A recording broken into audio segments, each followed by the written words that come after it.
Sciatica, spondylitis అన్ని రకాల వెన్నుపూస సమస్యలు, కీళ్ల వ్యాధుల సమస్యలకు 100% శాస్త్ర పరిష్కారం కొరకు నియోకేర్ హోమియోపతి. నమస్తే, నేను Keshav. Welcome to Suman TV.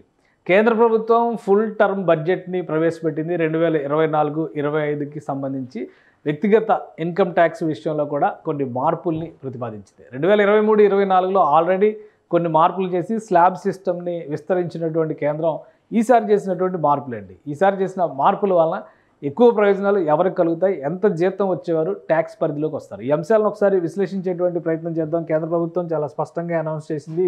ఈరోజు బడ్జెట్లో కొత్త స్లాబ్ సిస్టమ్కి సంబంధించి ఒక క్లారిటీ ఇచ్చింది. ఇది నిర్మలా సీతారామన్ కేంద్ర ఆర్థిక మంత్రి బడ్జెట్లో ప్రజెంట్ చేసినటువంటి ఫిగర్స్ ఇవి. రెండోసారి న్యూ ట్యాక్స్ రెజ్యూమ్ని ప్రపోజ్ చేస్తూ తీసుకున్నటువంటి నిర్ణయం ఇది. స్లాబ్ రేట్స్కి సంబంధించినటువంటి ప్రతిపాదన. అయితే 2023-24లో ఉన్నటువంటి ప్రతిపాదనలు ఏంటి, ఇప్పుడు కొత్తగా వచ్చినటువంటి ప్రతిపాదనల వలన వస్తున్నటువంటి మార్పులు ఏంటి, వీటిని ఒకసారి విశ్లేషించేటువంటి ప్రయత్నం చేద్దాం. ఇది ఓవరాల్గా ఆంధ్రప్రదేశ్ కానీ భారతదేశంలో ఉన్నటువంటి ఏ రాష్ట్రం కానీ వ్యక్తిగత ఆదాయ పన్నుల విషయంలో అనుసరించుతున్నటువంటి ప్రస్తుత విధానం ఇది. 2023-24లో ఉన్నటువంటి ఒకటి ట్యాక్స్ సిస్టము, ఇంకొక కొత్త స్లాబ్ సిస్టము, ఈసారి కొత్త బడ్జెట్లో ప్రతిపాదించినటువంటి స్లాబ్ సిస్టమ్. సో దీని ప్రకారం చూస్తే కనుక 2.5 లక్షల రూపాయల వరకు జీతం సంపాదించేటువంటి వారికి పన్ను ఉండేది కాదు పాత విధానంలో. ఇప్పుడు కొత్త విధానంలో ఈ పరిధి మరొక 50,000 రూపాయలు పెంచడం ద్వారా 3,000కి విస్తరించినటువంటి పరిస్థితి ఉంది కొత్త పన్ను విధానం. అలానే స్లాబ్ సిస్టంలో కూడా గతంలో జీరో ట్యాక్స్ దగ్గర నుంచి క్యాలిక్యులేట్ చేస్తే మొత్తం 10 రకాల స్లాబ్ సిస్టమ్స్ని అనుసరించినటువంటి పరిస్థితి గత విధానంలో ఉంది. అయితే ఈసారి దాన్ని పూర్తిగా కుదించి 6కి పరిమితం చేసినటువంటి పరిస్థితి. అంటే దాదాపు 4 రకాల స్లాబ్ సిస్టమ్స్ని కేంద్రం తొలగించినటువంటి పరిస్థితి.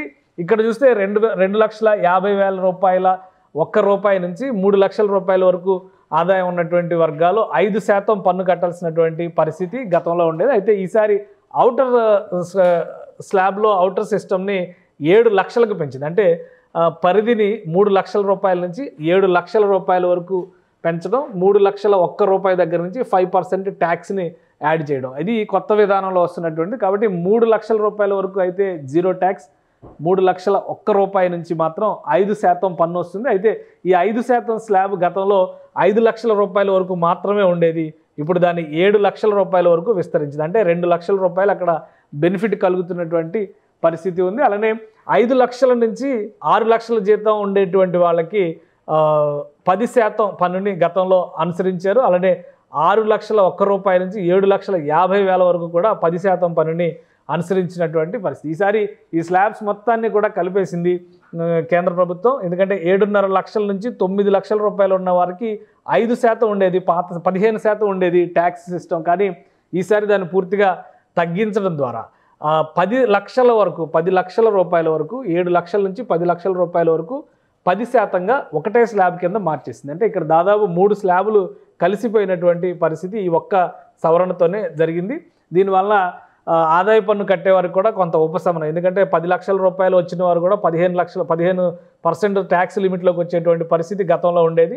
ఇప్పుడు 10 లక్షల వరకు 10% వరకే పన్ను పరిమితిని కేంద్రం డిసైడ్ చేసింది. ఇక 10 లక్షల రూపాయి నుంచి 12 లక్షల రూపాయల వరకు, అంటే 2 లక్షల రూపాయలు ఈ రెండింటికి మధ్య ఉన్నటువంటి అంతరం, ఇక్కడ 15% స్లాబ్ని తీసుకొచ్చింది. ఇక 12 లక్షల నుంచి 15 లక్షల రూపాయల జీతం సంవత్సరానికి ఆదాయం సంపాదించేటువంటి వారికి సంబంధించి 20% ట్యాక్స్ని డిసైడ్ చేసింది. ఇక్కడ గతంలో చూస్తే కనుక 10 లక్షల నుంచి 12.5 లక్షల వరకు 20% స్లాబ్ని డిసైడ్ చేసింది. 12.5 లక్షల నుంచి పైన వచ్చిన వాళ్ళందరూ కూడా 30% పన్ను పరిధిలోకి వచ్చేటువంటి పరిస్థితి ఉండేది. ఈసారి దాన్ని పూర్తిగా స్ప్లిట్ చేసి 12 లక్షల నుంచి 15 లక్షలకు వచ్చేటువంటి వారిని 20%, 15 లక్షల పైన వచ్చినటువంటి వారికి 30% పన్ను పరిధిని డిసైడ్ చేసింది కేంద్ర ప్రభుత్వం.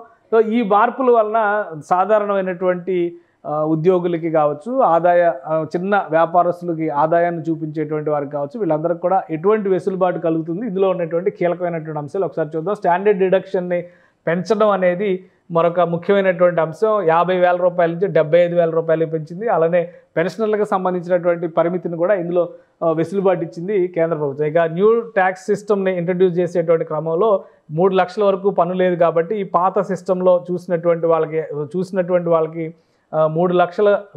లక్షల నుంచే పన్ను మొదలయ్యేటువంటి పరిస్థితి ఉంది.